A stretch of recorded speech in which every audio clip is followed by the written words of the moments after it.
getting out and about, catching up with plenty of participants, and lucky enough to be catching up today with Russell Thompson. Firstly, Russ, thank you very much for joining me.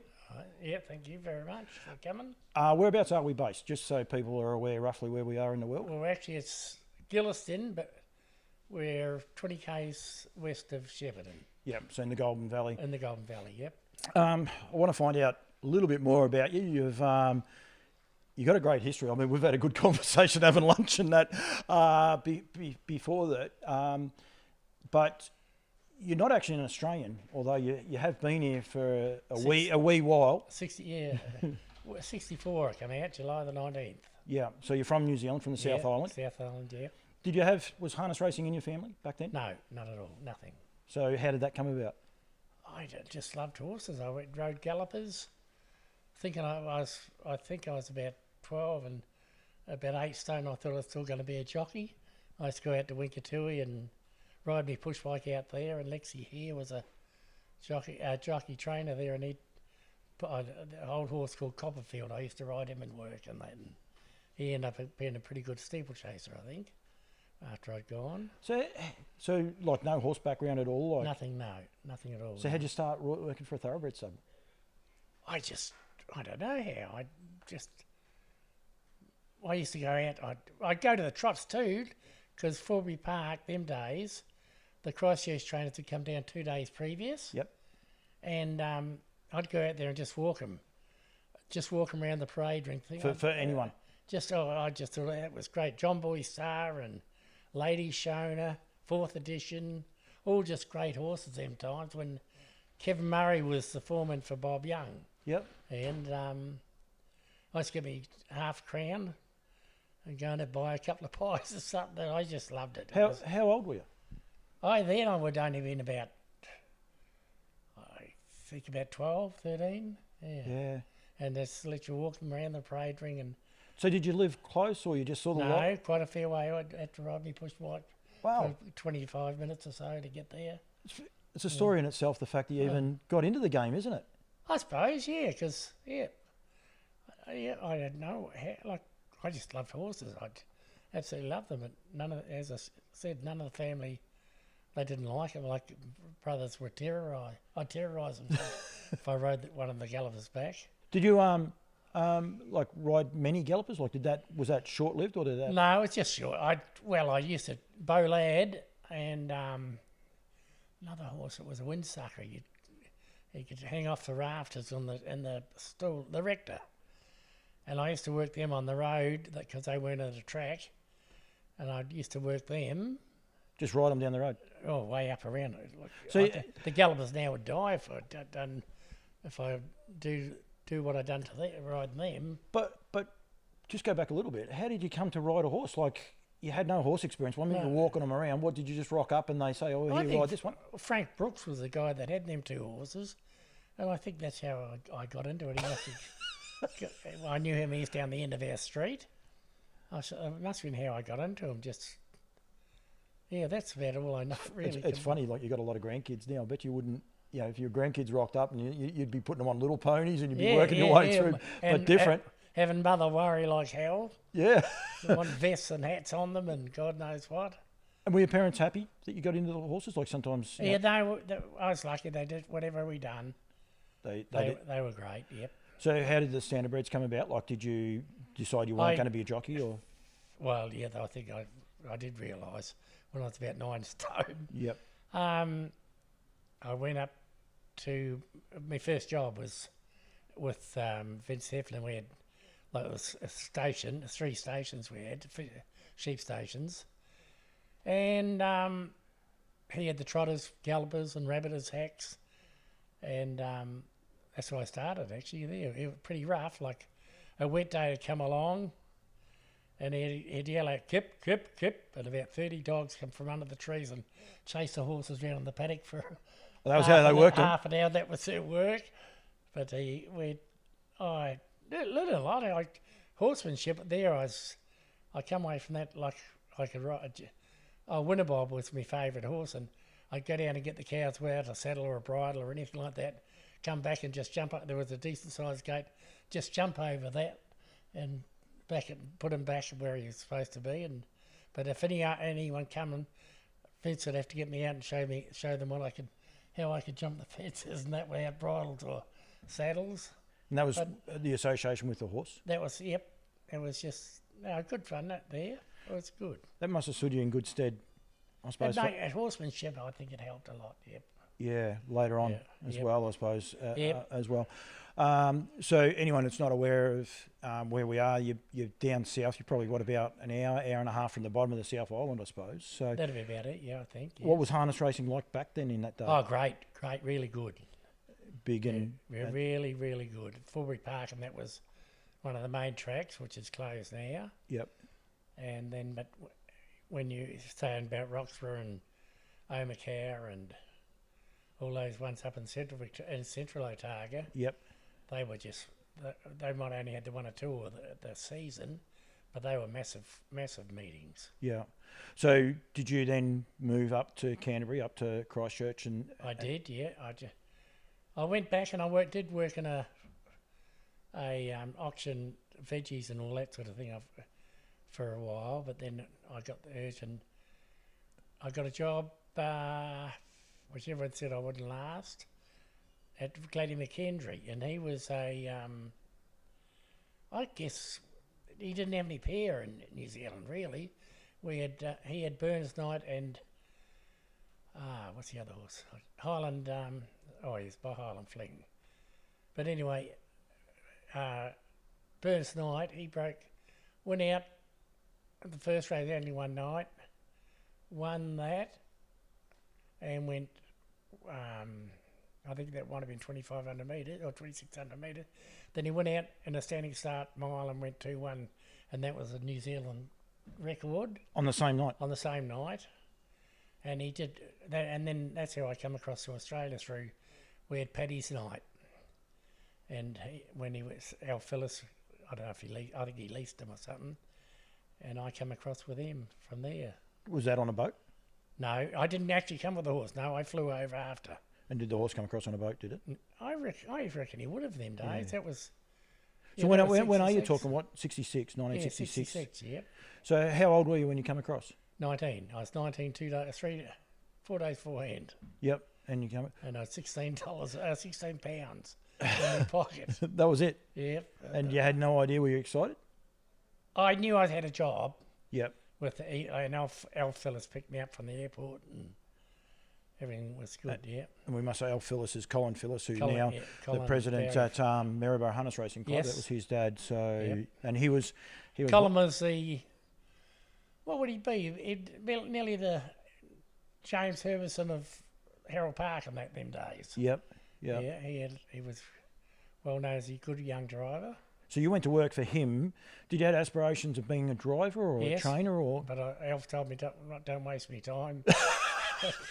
But it was them. I said to someone the other day, the young ones get drivers now, but the old fellas used to keep us going till about 24, 25. Before you get a licence and that sort of thing, you know. Can I just go back to New Zealand before we get off that? Did you drive winners in New Zealand? No, I rode 4 winners when I was working my first job at Naseby. That was up near. Hang on, as a jockey you rode 4 winners? Not as a I rode them, yeah, but it wasn't a jockey. It was what they called an equalisator meeting. Yeah. And you could put your 50 cents or $50 or pound, whatever it was in, but you couldn't pick your horse. They'd give you a ticket that had a horse's name on it, and that was called equalisator. And I won the Rabbit Sack with Fashion Built, the Walk, Trot and Canter with Obi Ware. He was a trotter. The Trot with Bashafalika, and the Pace with Winnabob. That must have been... I was through. I keep meaning to go back. I got a bit of a ride up in one of the papers, and I kept meaning to ask one of my sisters to go to the Age paper in New Zealand, because I'd nearly I could work out the dates and just get it and show the kids, because they don't believe me most times. You're saying it here, everyone can see it, and everything is recorded. I have a bad habit of not recording it, and I'm glad I did. So, but you never drove. Had you driven in a harness race? No, nothing. Was that a frustration?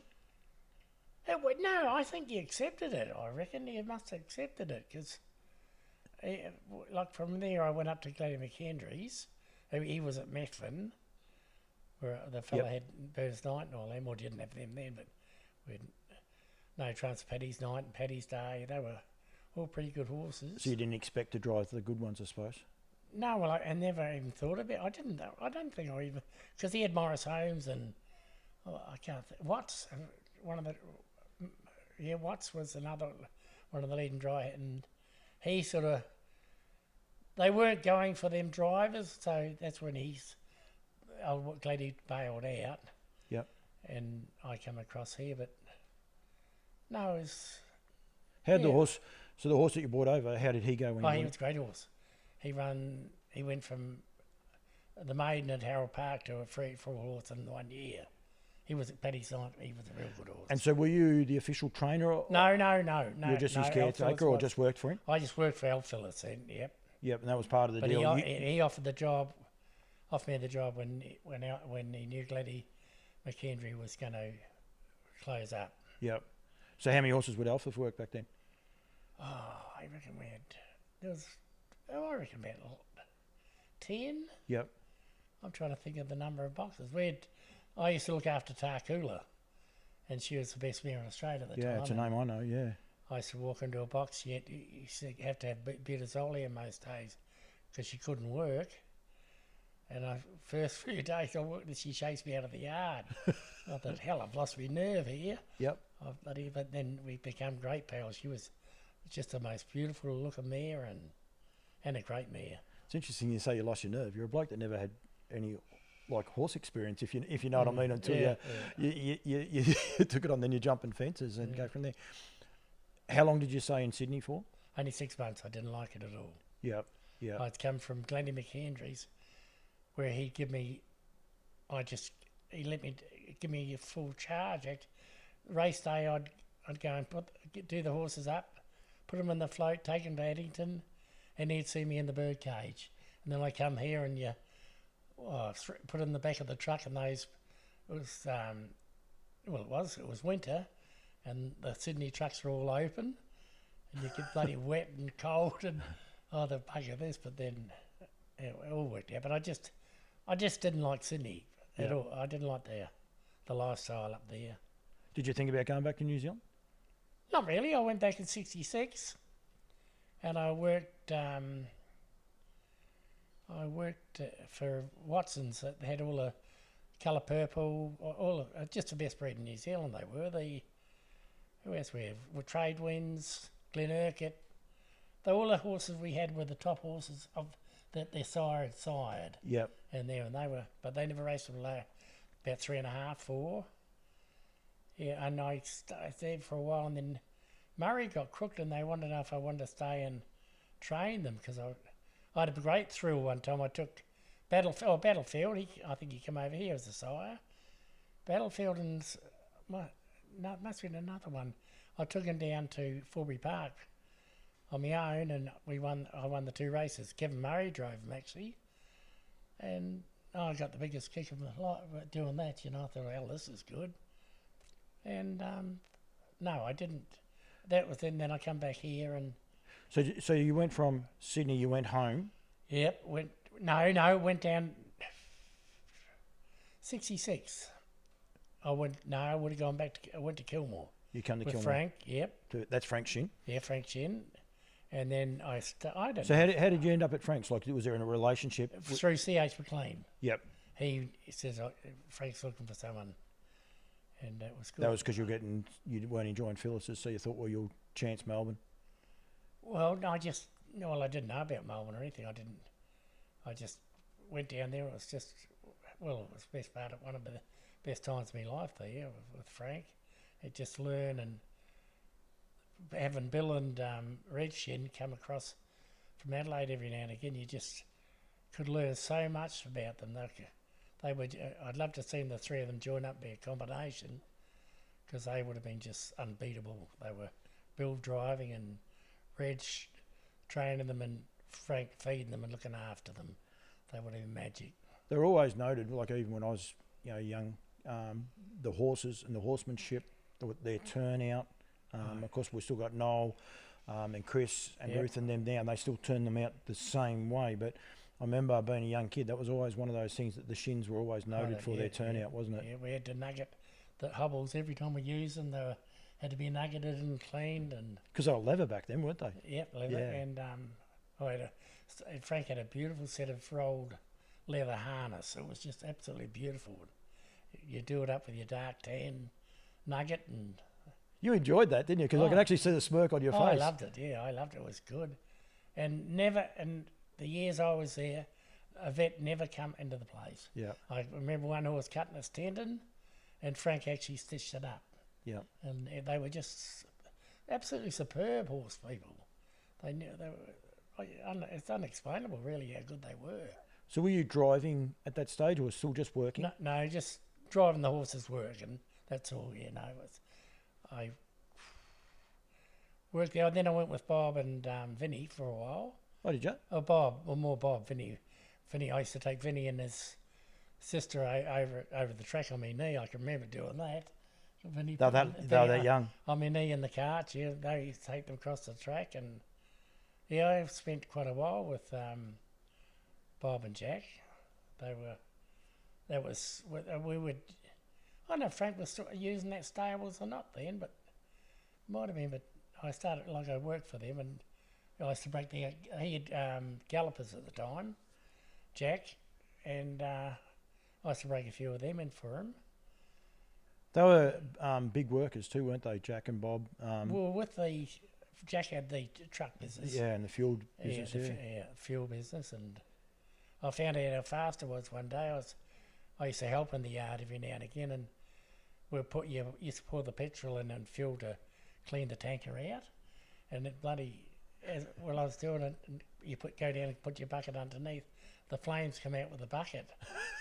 I'd done the worst thing ever. I dropped the bucket and hit it. I reckon I would have broke 10 or 9 seconds for the 100 metres that day. But no, that was good, a great experience too. Like, they were good to learn from. Oh, what do we have there? We had some damn good horses then too, even not cup horses, but good horses. Yeah. So when did you decide to go out on your own? That must have been that was in Christmas '69. I went up to Elmore. The publican of the Shamrock. I don't know how we met. I might have been through Howard Taylor, I think. Anyway, and he asked if he had a couple of horses. Well, I came up there and trained. So I started training. We had 5 boxes out the back of the Shamrock Hotel in Elmore, and we went from there. And I had won my first race as a trainer and driver, and that was the first race I started. Where was that at? At Echuca. Yep. I had a Welshman, and he beat Royal Highlander, one of Kenny Pocock's. And he was a good horse, but the Welshman wasn't. The Royal Highlander was. Yeah. Welshman used to be a galloper. He'd just gallop on people and that, and I think I only give him another start. But no, it was great. I can remember having tears in my eyes going across the line. Well, how old were you? Oh, I'd be 69, I'm 45, 20... So it was a long time coming. Yes, a long time, yeah. 24, 25. And because I had a few drives for Frank. I'm sorry, I should have said, yeah. Like I drove... Frank Shin. Frank Shin, yeah. But I wasn't allowed to win many. That was the worst part about it. Them days. I drove Dash and Free in Melbourne. She was a very good mare. And yeah, I had quite a few drives for Frank. He was good. Were you married at the time, or was Paul? No. We got married in 78, 79, I think it was. Okay. Yeah. So were you a single man, like when you come back to Elmore? Yep. So you'd done a fair bit in a short time. Yeah, I guess. Yeah. It was full on. It was everything. I just loved it. Actually, I wouldn't even hesitate of going back if Frank was there, like as a young person. Yep. Even though we used to get a promise of pay and that, but it was great. Yeah. It was absolutely magic. Yeah. When you went to Elmore, like, did that just give you a taste like for it? And once you won that first race, did you say, right, this is me, this is what I want to do? Well, I think I'd had that in mind a long time before that, but You had, yeah, and I got it was Barney O'Sullivan, Gavin Holmes, and myself doing the training there. We used to train on the Galloping track. Yeah, which is the old golf course. Well, sorry, the golf course now. The golf course, yeah. And Yep. I drove I think the horse up there. I used to drive Gavin's horses, and he had the horse called Storm Orphan.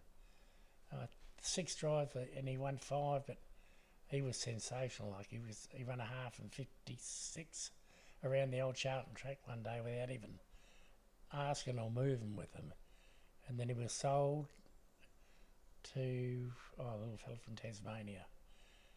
Anyway, but they found he had cancer all through his body. But he was a really top horse, and yeah, had a lot of success there. It was really good. As a trainer, as a trainer and a trainer or driver? Driving there, I used to drive quite a bit of outside horses. Yep. And but no, it was great. It was just great. I've always called Elmore my hometown now. Yeah, well, I It was so good.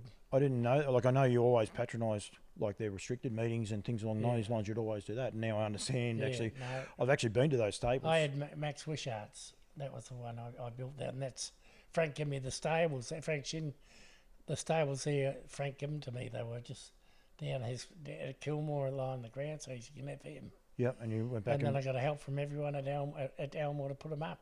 Yep. So it was great. So that you would have started getting numbers around you by that stage? Yes, I did. Yep. Yeah. Do you remember the first, like, changing horse, I suppose? Horse that changed things for you? Old Harry Ogden come down. And I don't know what it wasn't. I don't know if it was $19 a day or $19 a week. No. There. The horse that changed, not Yeah, charged. I'm just saying he come down. And I know he cut me down to $12, whatever it was. He doesn't know that I would have taken the horse for nothing. It was Canny Raider. Oh, yeah.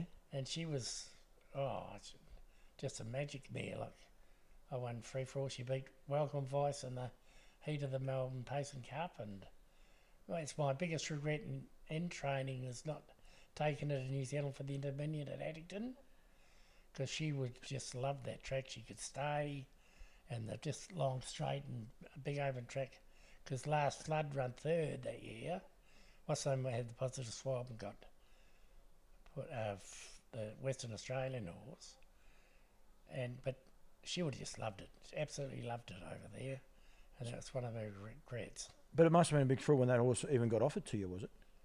Oh well, yeah, because she was just she was a good mare. So how did that come about? Like, was there? Well, I had Smokey. I don't know if I had Bernie Armour and Smokey Armour. All the You had at the time I had all Harry's horses, and but she'd be one of the. I don't know if Smokey was.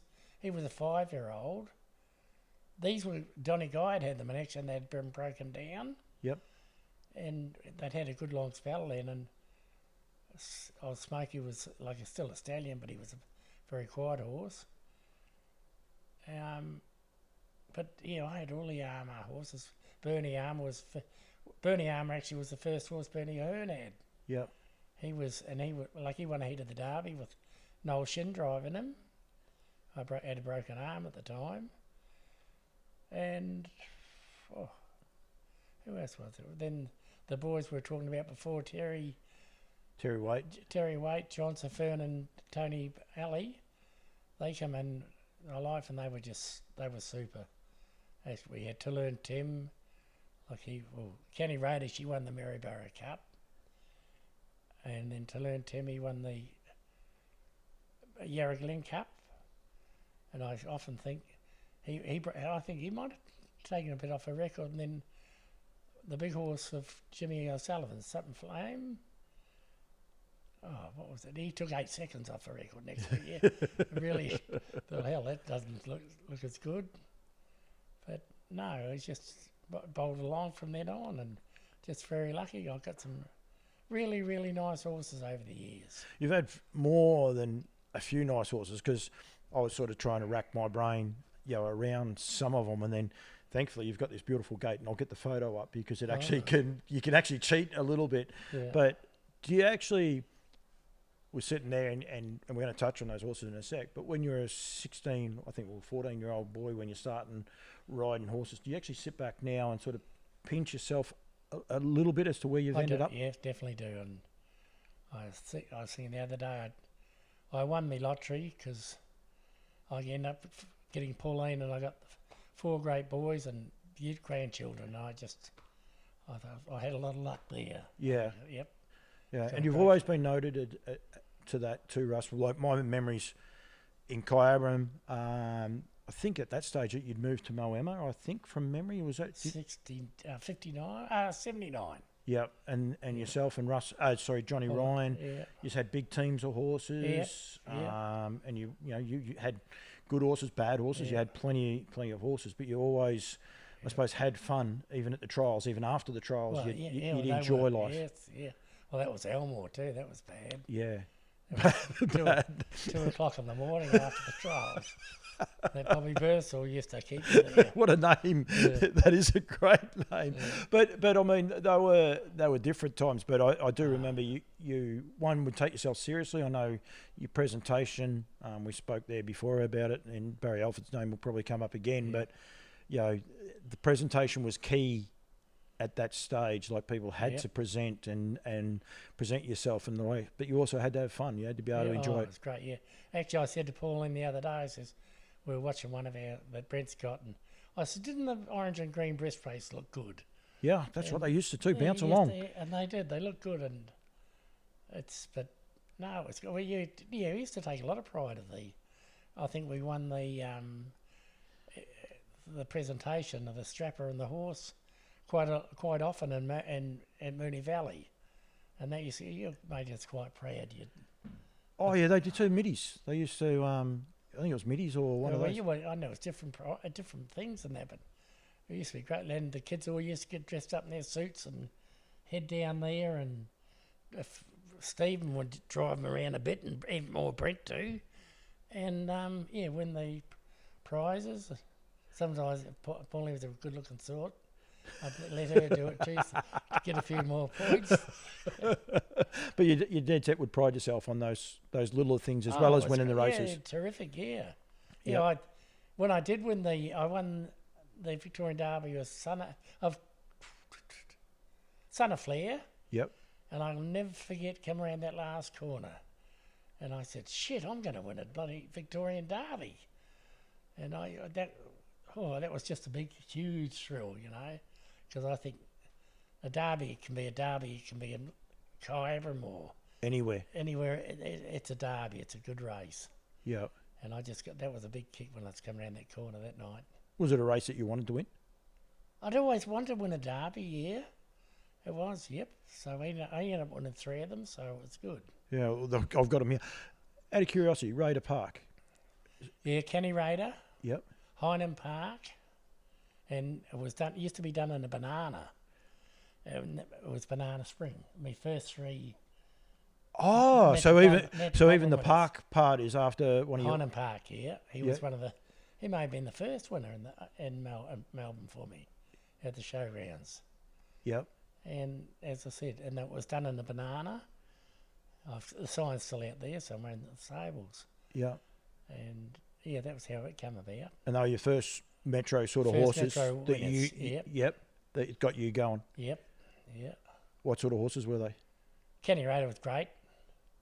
Hynham Park was just a lovely, like a nice horse, And Banana Spring, he's hard to explain, George.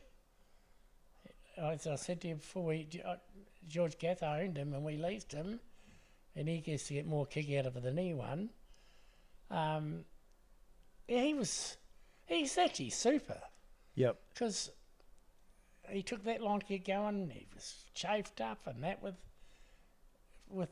I used to tie horses on the side of him and things he done. Like one night at Mildura Cup meeting, he won the first night, and 333 or something was Bill Shin had in, and I think they were just having a look that first night, and the second night they decided to back their horse to beat me. And I galloped for the whole length of the straight that night, and I was in front after going a lap. And he just won. And then he went on and won the Central Victorian Championships, and broke records everywhere. He went like a big draft horse he was. And then he went down and won the Boyd Cup, which now is the Cranbourne Cup, and that was all in 12 months or 2 weeks. He done that. And he was owned by George Gath. Owned by George Gath, yeah, and he used to get a great thrill out of it. It was just super. And you were saying to me there before that he'd drive another horse in the race. He'd come and get in the photo. He'd be straight up for the photo, yeah. Yeah, and he got just as big a kick out of it himself. Oh, he did, yes. He was great. Yeah. And as I said, when we took him to the races, I can just imagine him sitting down there and saying to Brian or Neville, "What's that horse out there like?" He's, "Oh, Dad, it's a big foal." And they've written down big foal as a foal description. You were saying before they named him. Yeah. Put to name him, they put that down. I went to the races, and that's all I had. Well, I had the old brand on them days, but that's all we had of identification.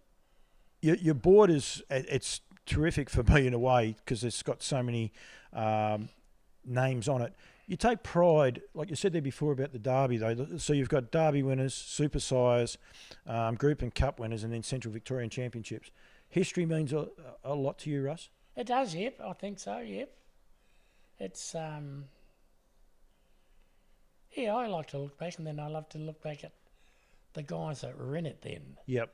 Like the Bobby Burstalls and even Neville Welsh. Well, he wasn't at Elmore when I was there, but them sort of people, they were, I don't know, they were icons. They were Neville Gaff and old Al Simons, who I drove for him a little bit at the finish of his training. They were just great guys. Yeah. They had to, and they could tell you something too that might have been a little bit of bull in it, but it was mostly good facts, and you'd learn from them. Yeah, and that's one thing. A lot of those people, there's a lot of guys worked for them who would go on and do, and a name we brought up before, Jimmy Shishka. He started with Bobby Bursall, one of the stables that he started with, and Bobby's always said he was one of the best horsemen he'd ever come across. He could never work out why, but they would always teach people as well by the sounds of them. Yeah, they were good. Yeah, they were. They were great people like that, and oh, I know. I don't think the horsemen they were, I don't think we're near them what they were. Is it the Frank Shins and Bill Shin and all them guys, Webster's? Because when I first came here in '64, or Christmas '60. Oh no, was it? Yes, '65. And South Australia was the leading state with all the horses and their horsemen. They had Norman, Webster's, and they were superb. And like the Shins, Bill Shin and them fellas, they were just magic horse people. I remember they knew exactly everything about horses. I was lucky enough to do one of these with Brian Gaff, and I should do another one with him, but he said you would take a horse to Sydney to back it. You wouldn't take it to Adelaide to back it because you couldn't win in Adelaide, which is quite ironic when you think about it now, isn't it? Isn't it? Yeah. They were just, Deep Adius and a lot of Grimmel. Yeah. And there's other, like they had about 5 or 6 real top free-for-all horses. Yep. And that, as I said, you could run their free-for-alls every week for 5 or 6 weeks, and you'd have a different winner. They were that good.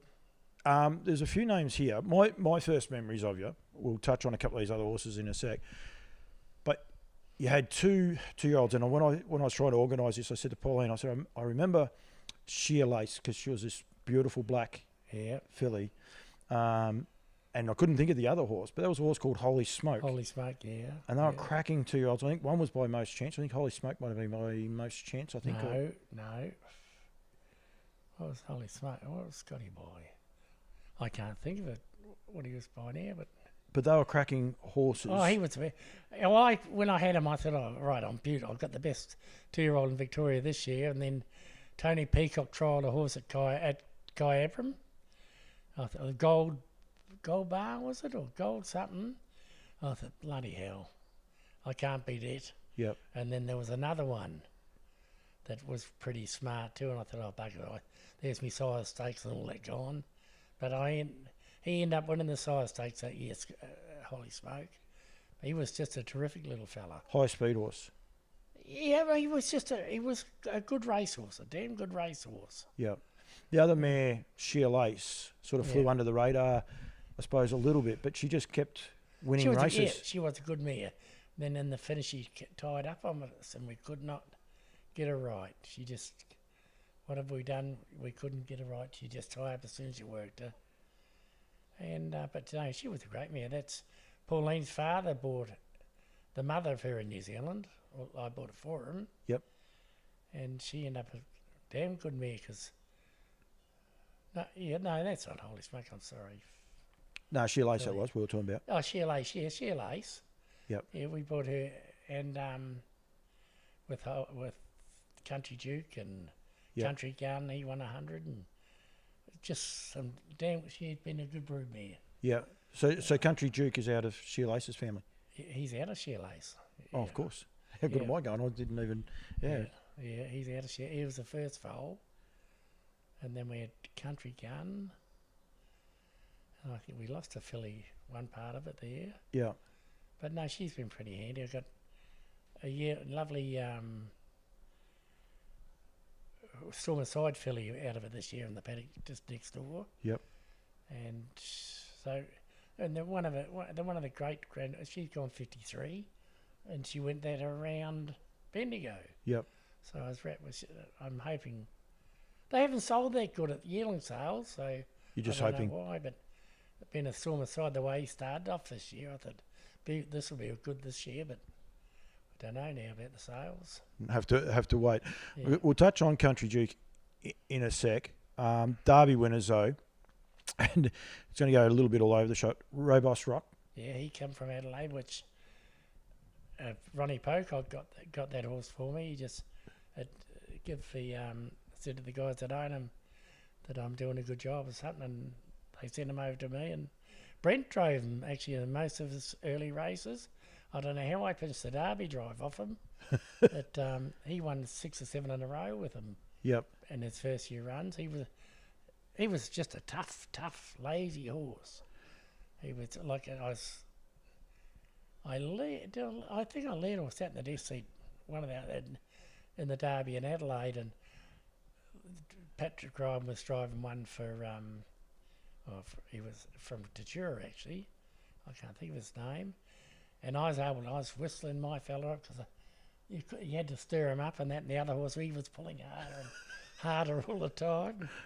So, no, he won that well. Yep. Yeah. We'll stay on the Derbies, but we're going to go to the Trotters. A Touch of Flair, Son of Flair, that whole family. How did you come to get the Flairs? Well, when I went to the Dominion, what was then?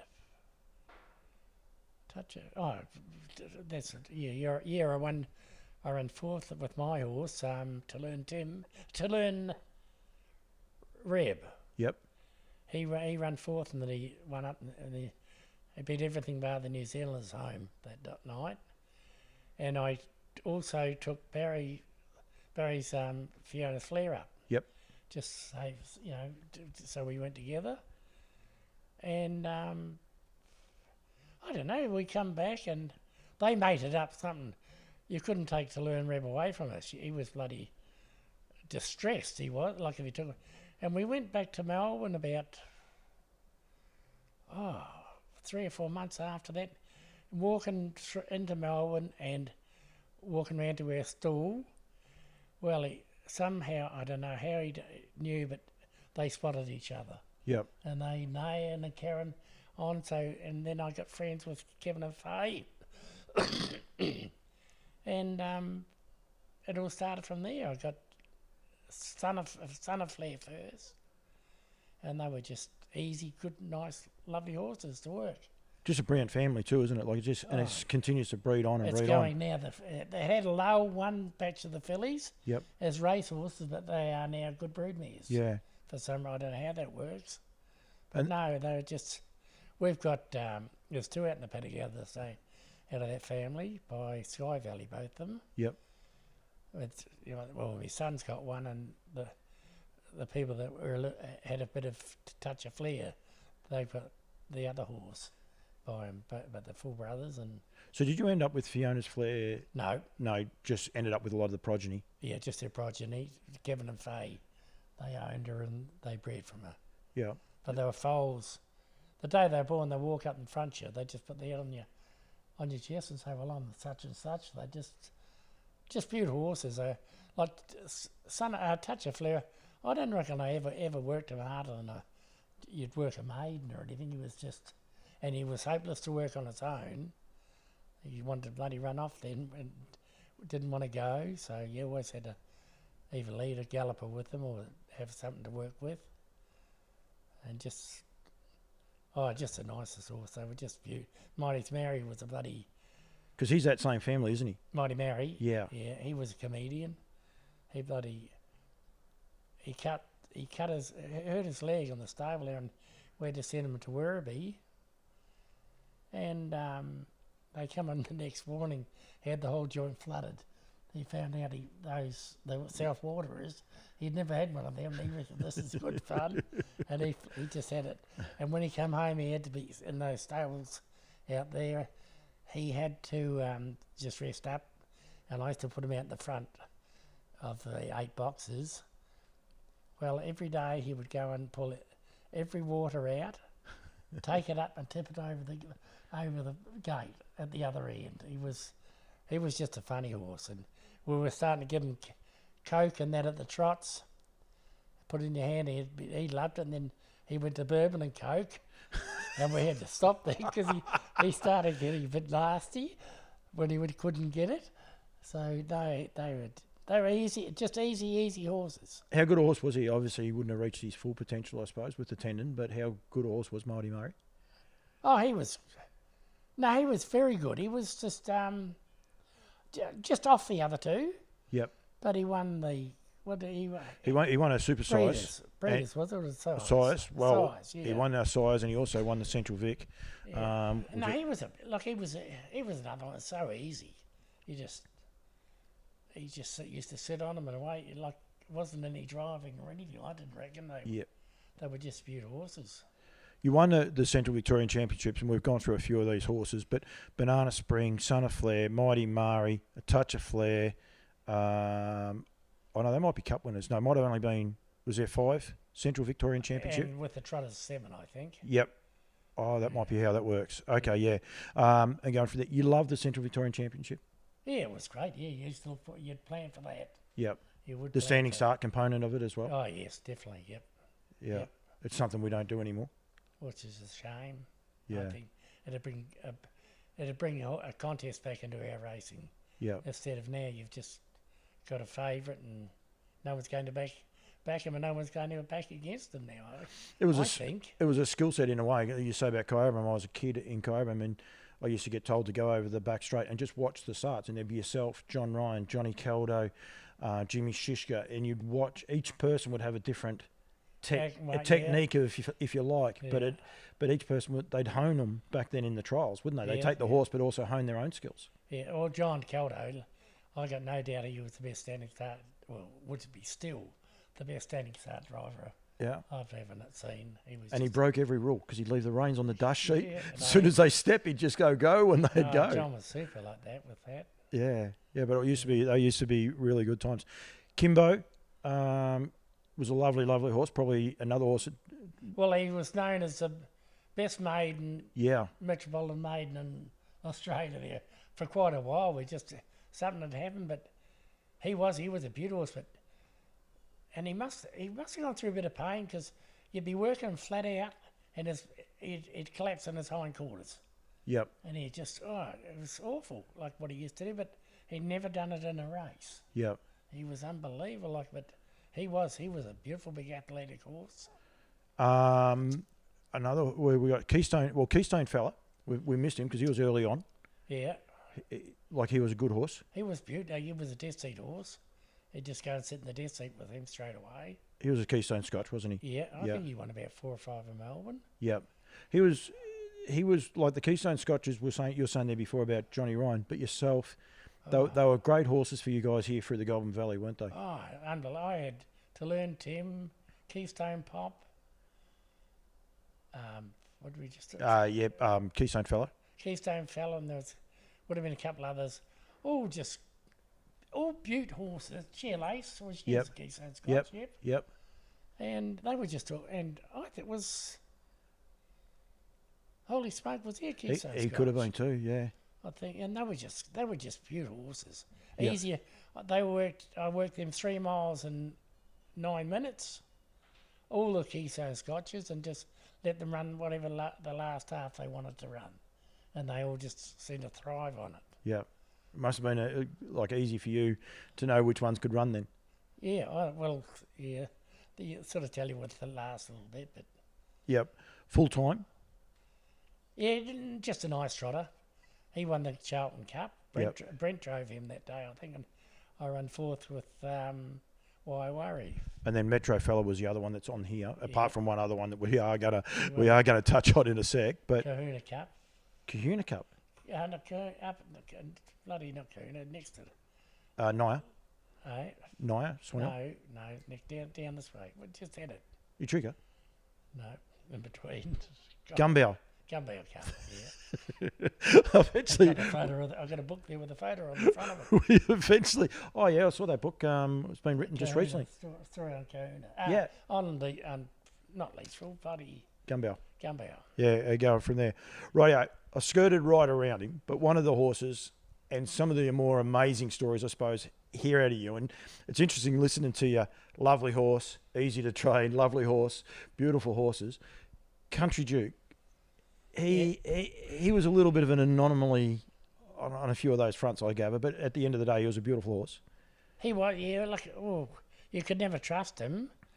He won't. But then Stephen was only a little fella, one of the boys, and he'd ride home because he loved him, and he'd ride straight. He had a box in there, and he'd ride straight up to his box, and I used to call him Starkers, the horse, that's his nickname, and he'd be playing with Stephen, picking the bike up, and he'd never even think about touching him. And if you talk to the blacksmith, Ray Sutton, he got him. I think he got Ray twice. He got me once on the bum, picked us up when we're doing the front feet, and he just picked us up nice. I can remember scratching dirt, trying to get away from him on my knees and hands, and Ray was the same. But he was, I don't know why he used to turn. Was you a nice 2-year-old? Like, was he a nice horse when you first started? He was a lot better, yep. But then we gelded him, and then we never ever hit him or done anything when he done all this. Because Harry Ogden, the fella that owned all the armour, he says, they'll never forget if you hurt them. Yep. He says, you can slap them or do something with a bit of paper, but don't hurt him. And when we did geld him eventually before he went to America, and he was Pauline's pet, then I used to let them run around the whole place. And when she was making the feeds up, he'd be there over her shoulder trying to get feed, and he ended up a lovely horse like his gelding, but I don't know if he would have been the same race horse. But he was. Did you race him as a gelding? No. I don't. I don't know. I don't think so. How good a horse was he? He was really good. Really. Was he your best? I don't know. It's to learn. Son of Flair he had something about him, I think. Yep. Like as a baby, he ran a quarter and 26 in a bit at Geelong one night when he won. Yep. And no, I've got to give it to him. Yep. I think he was just a beautiful horse. He was bloody easy to do, and just nothing sort of. No, he wasn't so laid back, but he was just beaut. Yeah. He was just good. There's a couple of stories of Duke. You say there about grabbing him. I remember, I think Ray Sutton was telling me that he thought he was never going to let him go when he had him by the back of the apron there one day. On his bum. Yeah, shaking him. I do remember Ray telling me about that. there's a story of you. I thought it was after you'd worked him and you were letting his head down, but you said there before you went out and you're working him, and you warmed him up without a head check, and you got out to put his head up. Yes, and as I was putting the bed in, he's grabbed me on the finger, and I've walked him for about a furlong and a half. I reckon I walked him for, telling him what a beautiful horse he was, and kidding and carrying on. Then at the finish, thank God he just relaxed for a minute. I got my finger out and worked him. Like he's got hold of your finger and you're walking along? Yeah, I'm walking along for a furlong and a half. But anyone that like gets out and lets heads down or lets them down, and it's a bit of a forgotten skill, I think nowadays people just run them off a track almost. Yeah. But you need your reins behind the turrets if you like to be able to have control. Yeah. Do you reckon he knew what he was doing? Oh, he was. Because you wouldn't have had any control other than your finger in his mouth. No, that was all. Yep, and just telling him what a nice horse he was. And then what were you thinking? I was let the bloody thing go for God's sake. And then, as I said, I worked him, and then come in. There's blood everywhere. I bled the finger a fair bit, and Pauline was away that day, and I ended up starting to ring her up and tell her to get home, and took me into the hospital, and it's gone right through into the sinews and that of the finger, and I ended up. I may have come home, but then I went into shock, I think, and went back to the hospital, and I spent a week in hospital then with a bloody finger. Out of curiosity, did you still get out and put his head up after that? Yeah, but I was out walking. No, but afterwards when you like. Oh, yep. No, I always did. I like to. I know, but you give them more time them days. Yeah. And I used to just let the head down, then you'd give them a plume and have a walk, and then get out, put the head up, or you'd walk with them. It was just, I don't know what it was, but no, it didn't stop me doing that. Did you watch your fingers afterwards? I did, yes, I did. I did. I often think I thought about putting a chin vest on them. Because the head check bit had come out, so you're putting the bit back in, and he decided no. Yeah. And then there was one other incident that wasn't quite as jovial. Not that one was, because you ended up in hospital for a week with that one as well. Yeah. But there was another incident with him out in the paddock with you. Yeah, I was heading off to Cobham that day with something out. It wasn't him, and it looked like the weather was going to turn. So I thought I better put another rug on him. And I went there, and as I was bringing him back up to the gate to tie him up and put the rug on, there was a big stick on the ground that I just leant down to pick up to chuck out of the paddock, and he just come down on top of me with his knees and must have grabbed me face, but I was very lucky his teeth missed getting underneath my jaw, and he took the skin off the side of my face, and so I went to the doctors then. Well, I don't know, the doctor's hospital. It got stitched up, but I was lucky enough. I still went to Cobham that day. It wasn't that bad in the finish. Were you fearful though, like that day? Pardon? Were you fearful of him, like when it was? No, never. Yeah. No, do you think it was more of him playing more so than? No. He's feeding him when he done these things, but we watched. I ended up taking the mask and putting on him when I was walking around Moonee Valley and all that, because you would get no warning at all. It could be a lovely, just bowler, long, mind its own business, and then all of a sudden, shit, I'll get you. Yeah. And that's why I had putting the mask on him, so if he did ever go at you, he couldn't bite you. Yeah. But you would have plenty of respect, like from vets and things like that. They wouldn't have been that keen to come in. Well, I was lucky I'd raised Sutton shoeing him, because I don't reckon anyone else would ever come back and shot him. He was, and he never even wanted extra to do him. Like he was just, it was because he gave you no warning. Yeah. He just done it. He was for no reason, because he never got knocked around at all. And that I can't tell you on the radio, but yeah. Yeah. Did you want to geld him earlier than what you did? Did that ever cross your mind? No, I didn't, because I don't know if I was stupid or not. I might have been frightened that he mightn't have been as good or something, and gelding him late, because he was an exciting horse to drive. He was just like when you pulled him out and he gave you everything. He could really, really fly. Like I think he won that. Oh, I got the rug out there. One of the big races in Melbourne. And he just went super that night. Yep. But no, he was just beaut. He was beaut. Yeah. And he ended up in Melbourne, in America. He won 9 of his last 10 races. Wow. But he didn't. He only raced at Monticello, I think it is, somewhere, an ordinary track up there by New York. But the people had him, they loved him, and so he must have been a quirky horse, because you don't say a bad thing about him. no. Yeah. You've got 2 pretty good scars to remember him by. Yep. And and a farrier, I would imagine, if you rang him up and said, "Mate, I'm desperate," he'd still come here and get you out of trouble. He was good, yeah. So he must have been an unusual horse. Oh, he was, but then him and my worry, I had them at the same time, and they were inseparable. Like him being a stallion, and her mare didn't worry about him and that. And He wouldn't squeal. He just liked her.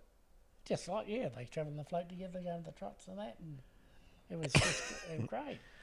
We haven't spoken about her, but so he that must have been nearly his endearing fact to him. Like, people from afar. Like, I remember hearing the story about the finger, and I think Grant was either at Cobram or he might have ended up driving that horse. I think you were going to drive on that day for you, because you couldn't drive that day.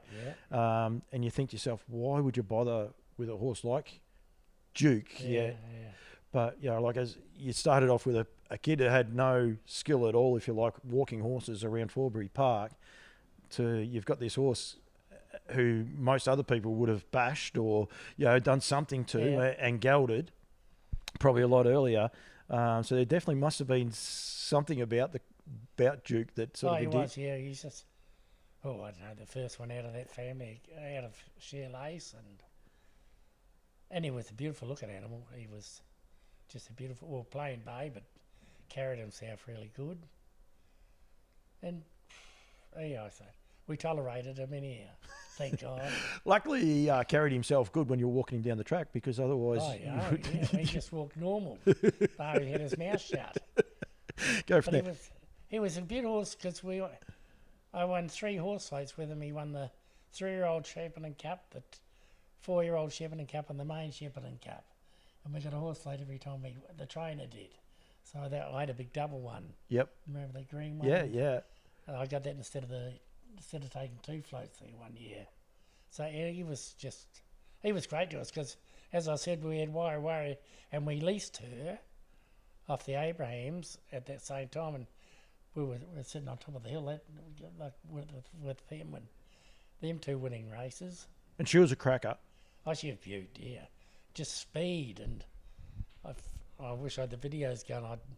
I'd show, like, you see 800 to go, I'd pull the earplugs, and she could just absolutely fly the corners. Yeah. And then I'd have to balance her up the straight, because she used to just nick the outside back leg, and we could never stop her. And she'd get her bum across a bit and didn't trot as good. Never break, but you had to hold her.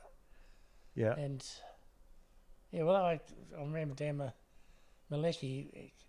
No, the other guy. Brian Martin? No, the big fella before all of them. I think. Anyway, I remember, because when Night Pistol was over in Sweden, he says, "Well, we've got a replacement for Night Pistol." Yeah. Because she won a couple while he was away. I actually remember that race, actually. Yeah. But she was. Yeah, she could hang on. I used to have a bet on her, the Dutch bet, I think they called it.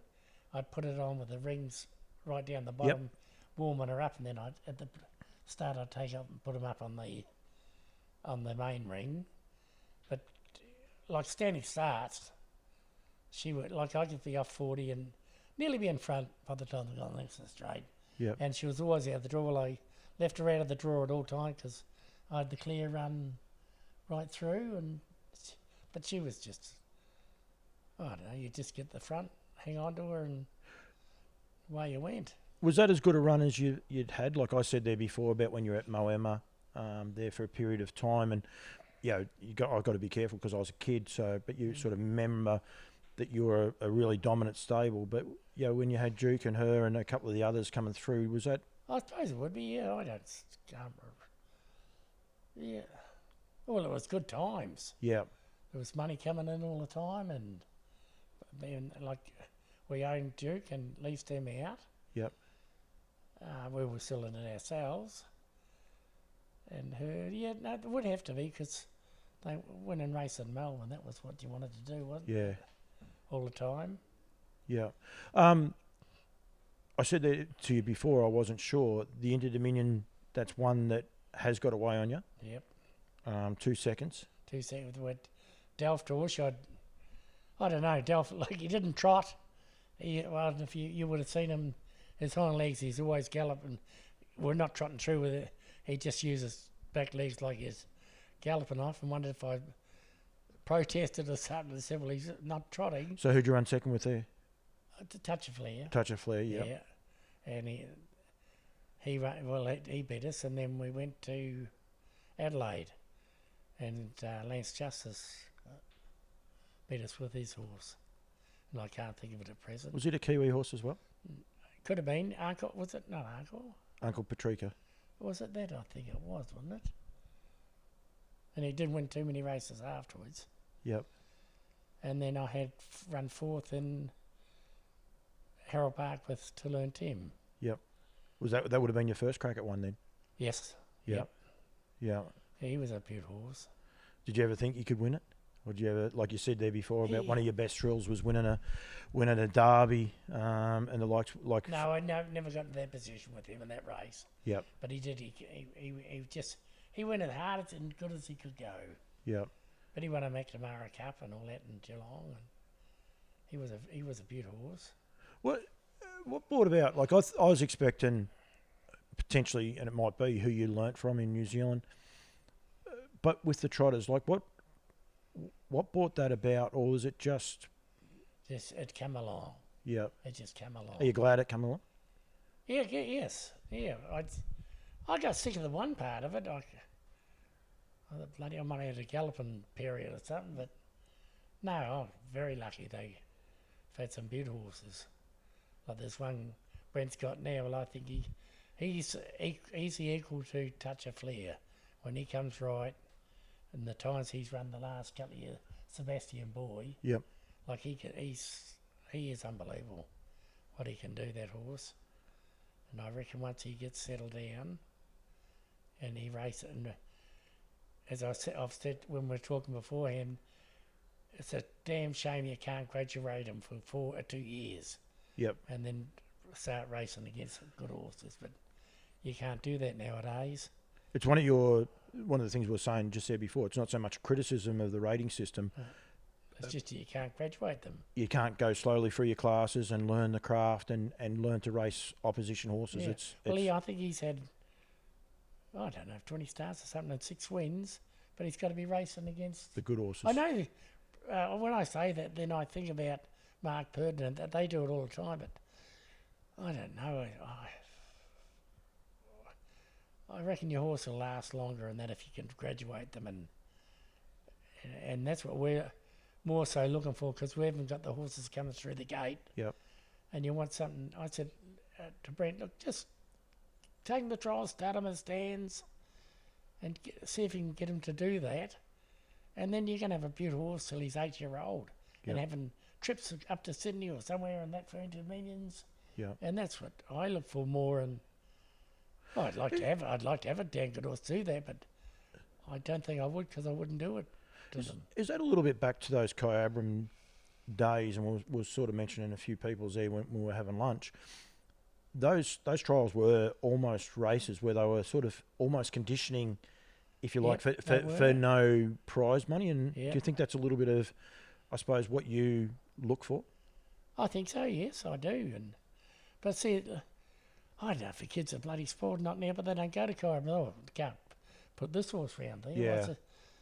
Touch of Flair, Country Juke, they all went round there and trialled, and it's the best place you can go to if you want to give your horse the first couple of trials, because they're not going to run 2 minutes and that. But I remember they used to have to shout the bar. If you won a metro race, sometimes you'd have to shout the bar whoever won the best metro race. I remember the Jimmy Shishkas and those guys. Like it was different times. A lot of people. Sabu was another horse that was trained there at the time. I drove him. Yeah. All the time, and I got 3 months on for. Oh, I don't. It was a race. And anyway, everyone. If I got it, everyone in the race should have got it. But Jerry was the steward at the time, and often, later on, I used to talk to him when he wasn't the steward, and I'd say that was bullshit. You gave me 3 months, and I got off. I ended up getting off. I don't know, Jim Ralph, and he knew. Jim Ralph was the fella that's built everything up in Moama for us, and I took Jim as a reference or something. And he walked in, he knew, and the bloody case was wiped just about as soon as that was on. But I've never done that.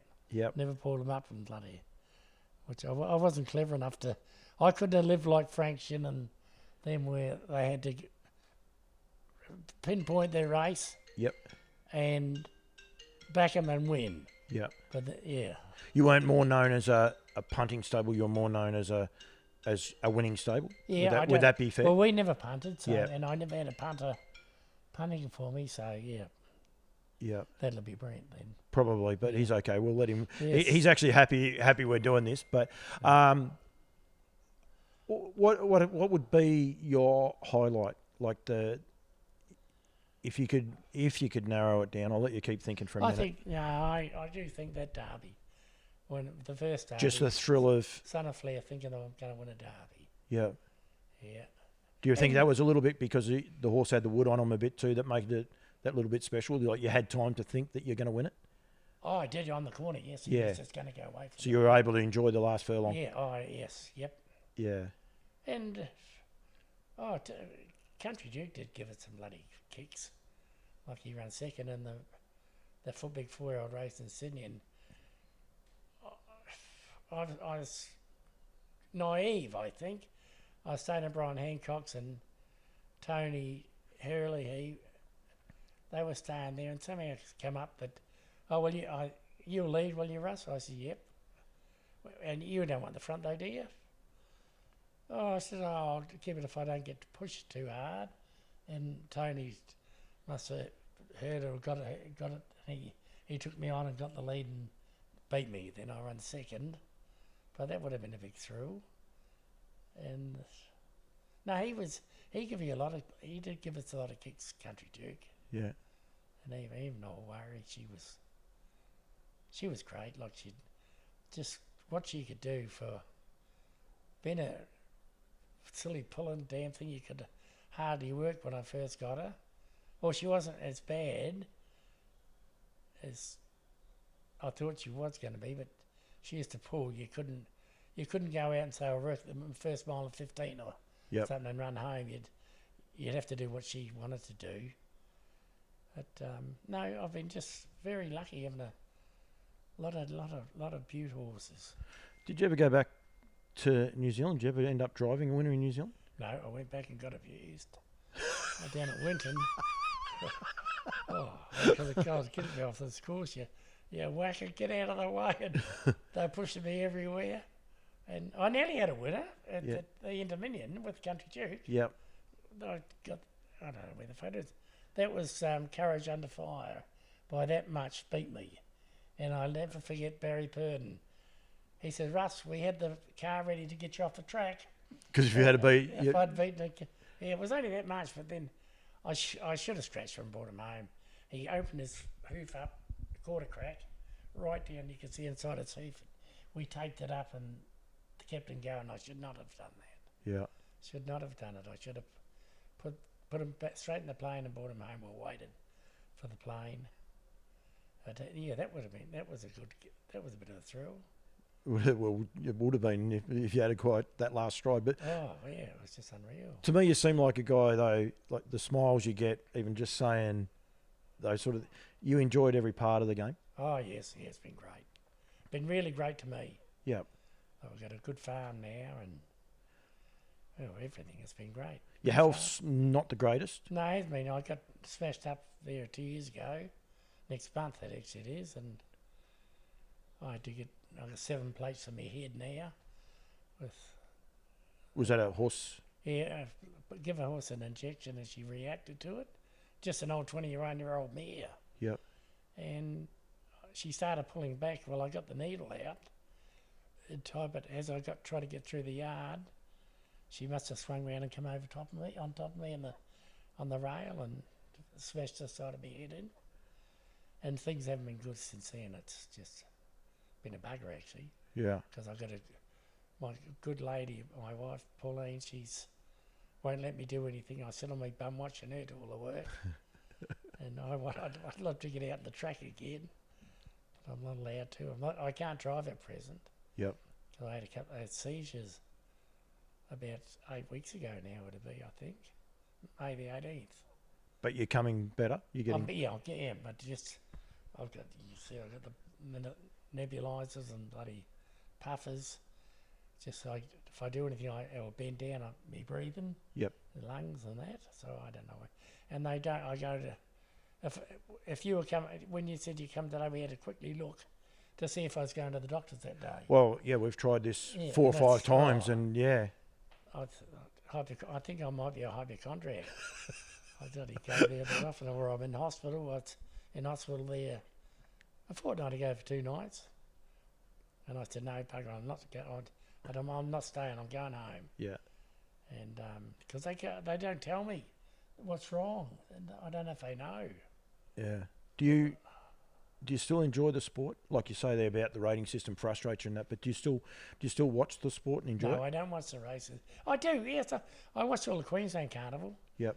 I think, like, Leap Fame, and his trainer, like, they're unbelievable. I think he's as good a horse I've ever seen. Yep. And the trainer is just, I reckon, how he can back him up and that and have him so well and good. He's just a marvel. I enjoyed that. It was really good. Yep. Watching that, and there's a bit of action in their races too. Yep. You know, and watching the big brother beating him that one time and then run second to him. Yep. Do you don't enjoy Victorian racing at the minute? No, not at all.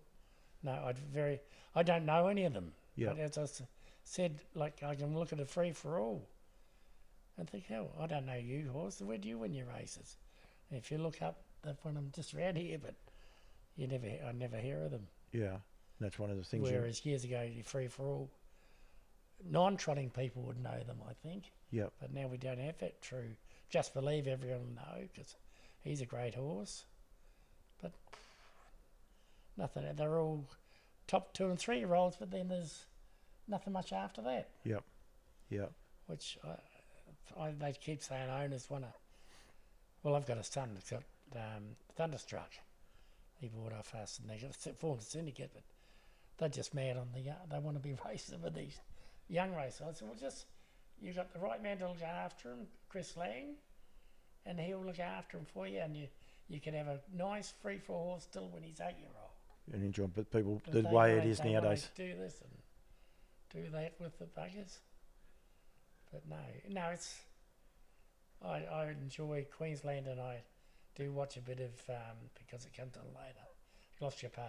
Yep. I don't mind the racing there, but I'm not a punter either. I can just watch it. Yep. And just if it's a bit of action, it's a proper race. It's good. Yeah. Russ, thank you. I could actually talk to you for a long time. There's probably some of the conversations we had off air, but a lot of people would like to hear as well. But I really do appreciate it. It's been a great career, and some fun times as well with Country Jukes, and they're the sort of stories that if I tell people, I'm sure some people don't believe me. So I'm glad that you, I suppose, finalised it in that sense. But I think it's been terrific. I didn't know the start of your story. I knew you were a Kiwi, but to have no horse background at all, I think you got to look back sometimes and really enjoy what you've been able to achieve. I think. Yeah, no, I've been lucky, and it's been great. Thank you very much, mate. Thank you.